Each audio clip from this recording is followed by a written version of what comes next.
Okay, Clayton, where we are right now?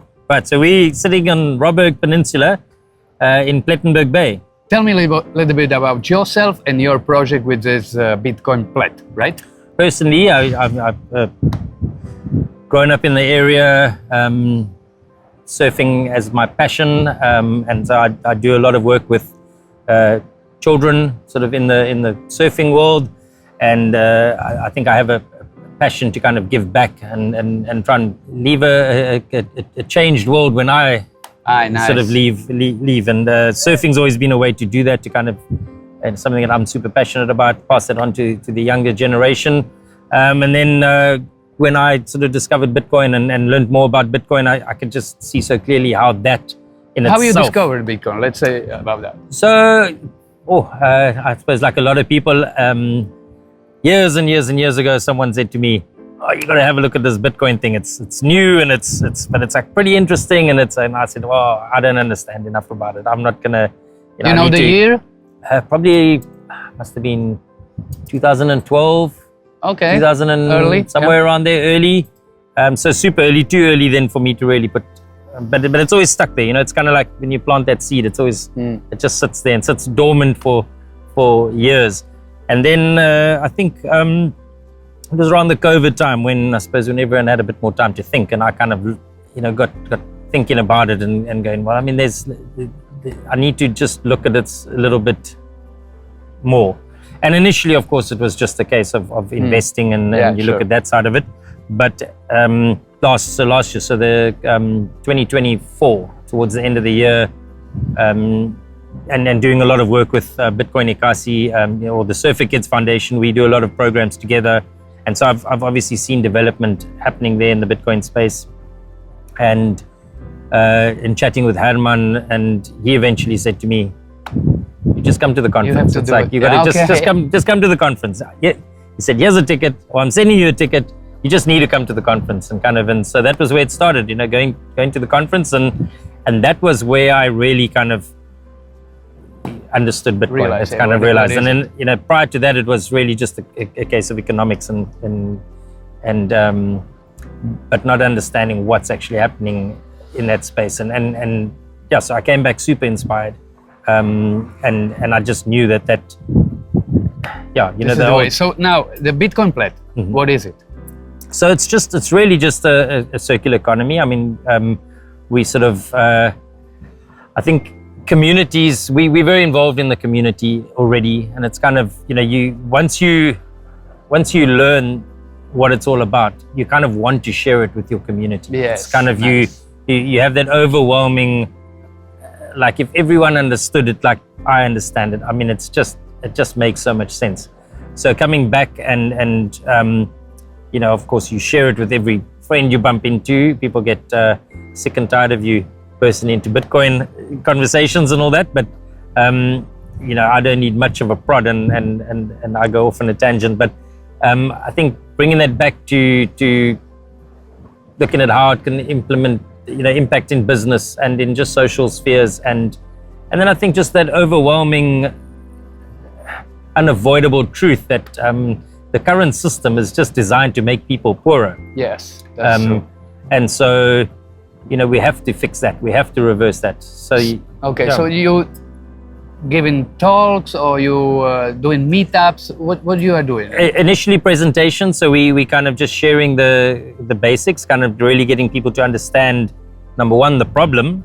Often people they know the problem, but they don't discuss it. Yeah, so they don't know how the money is working. Yeah, and also that there's no alternative. So you kind of, if we all know the problem, but if we don't have an alternative, it's sort of you just live with the problem. And then Bitcoin presents an option. It's an alternative. It's here's something. You can now jump out of that hot pot of water. The old boiled frog syndrome. I was hearing your presentation in Cape Town, and can you tell me a little bit about this impact that you created in your community? Well, it was a very fast growth point. So I think.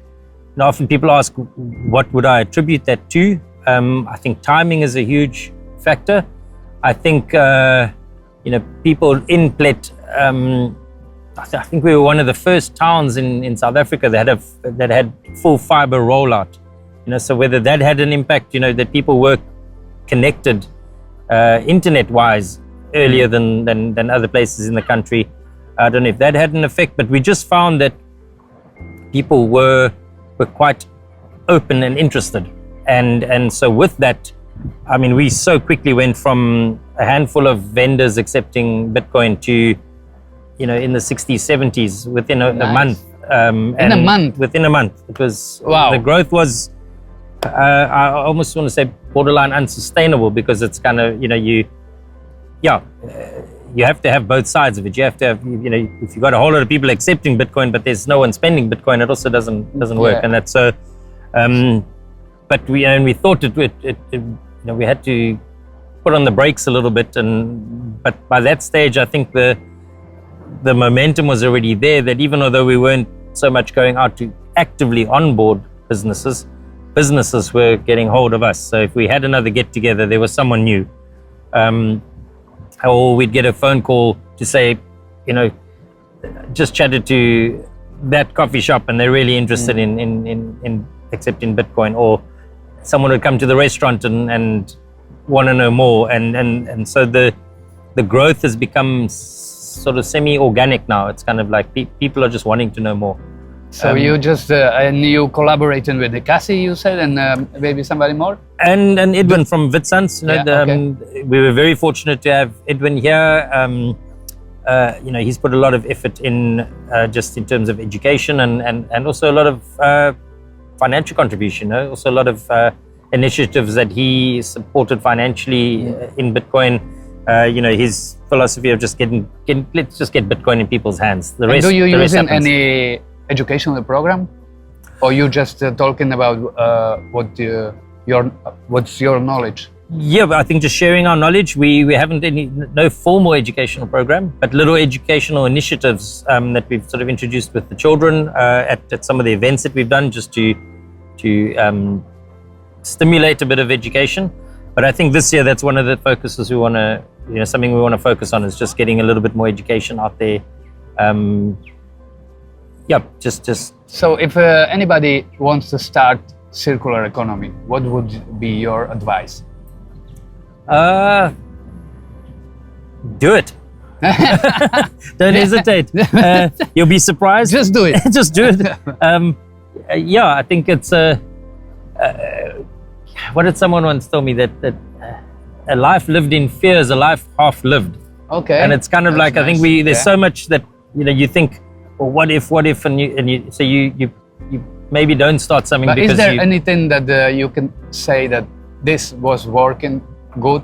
Because of course every community is different. Everybody has to find their own way. Yep. But something that you should recommend, like 100%, do this to start. I think it's quite important to understand the demographic of your community. Okay. To know sort of what you're offering, and how best to keep that circulation going. Because I think that is one of the most important things, is to keep that if you want a circular economy to work, it needs to rotate. It needs to move around between people. So if you have too much focus in one sector and not in the other, you could run into difficulties. So and I think no idea is a bad idea. It's kind of like it's if you got an idea, give it a go. If it doesn't work, you tried it. And so do you think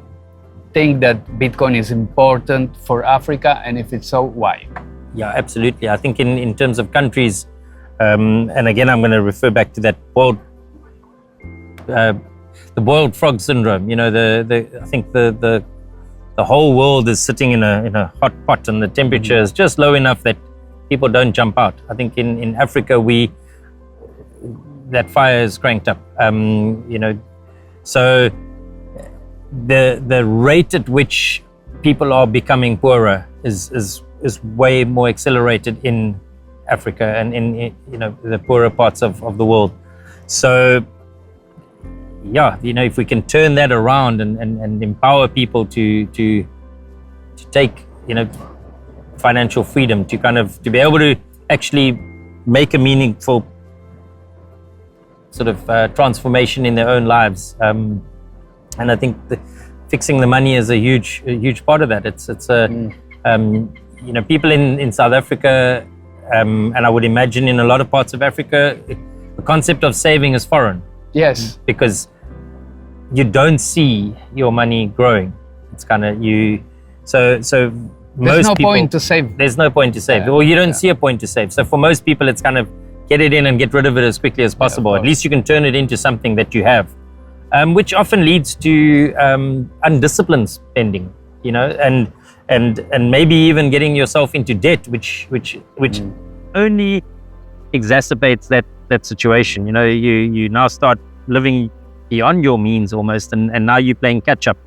So you're already been made poorer by a system that doesn't work, and then you put yourself into a deeper situation by incurring debt, which comes at inflated costs over and above that. What do you think that is still needed to bigger adoption in Africa? I think just getting it down to really grassroots level. Some micro circular economies maybe is the solution. Like taking it, we've done it on a town scale. We definitely know that it works better, or it's easier to implement in smaller communities, which is maybe why in cities it's so difficult to get things going.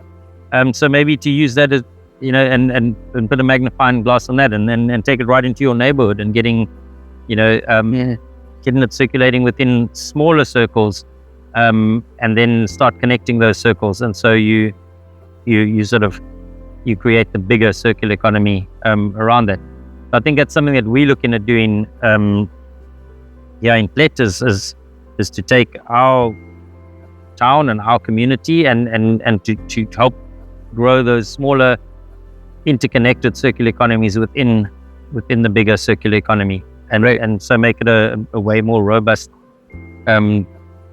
exercise in the end. And those, at the grassroots, that's really where people feel the difference. And I think you only need one or two people, or few people, to kind of really grasp that reversal of fortunes, essentially, to understand that, hey, actually we can save and we can improve things and break that downward. They need to see the example of that. So they need to see those real life proof of work or proof of concept, or just example that it's working. That's exactly, yeah. Okay, so last question I have for you, Clayton. What is Bitcoin for you? What is it for you? I mean, what it means? I suppose twofold. In some ways, it's also a security for my future. And I know that, traditional financial instruments that are out there are doomed. If your government is constantly devaluing your currency, doesn't matter what you do, what system, whether it's a retirement annuity or investments and that, if you're still in a fiat system that's been devalued at such a rapid rate, there is no future to it. So you just every year you've got to work harder and harder, or whatever you're doing has to work harder. Exactly. So there's definitely a bit of security in that for me, and being able to be in control of my own money. So I don't need to ask permission. If I want to spend it, how I want to spend it, where I want to spend it, I shouldn't need to actually be governed by all sorts of rules and regulations that, quite frankly, don't serve me and don't serve my community or thing. So definitely for me personally, it's a way of securing my future and the people close to me, hopefully being able to look after them if I'm secure and they're not. If they haven't jumped already, if I haven't orange pulled them already and got them into Bitcoin, which most of my family, of course, they had no chance. I mean, every dinner conversation inevitably ends up going the way of a Bitcoin talk of some sorts. And then I think just that ability to support my circular economy, my fellow Plettonian, my fellow South African, and my fellow human. Excellent. just by using better money. Excellent. Thank you very much, Clayton. You're very welcome. It was very excellent interview. Super. Thanks.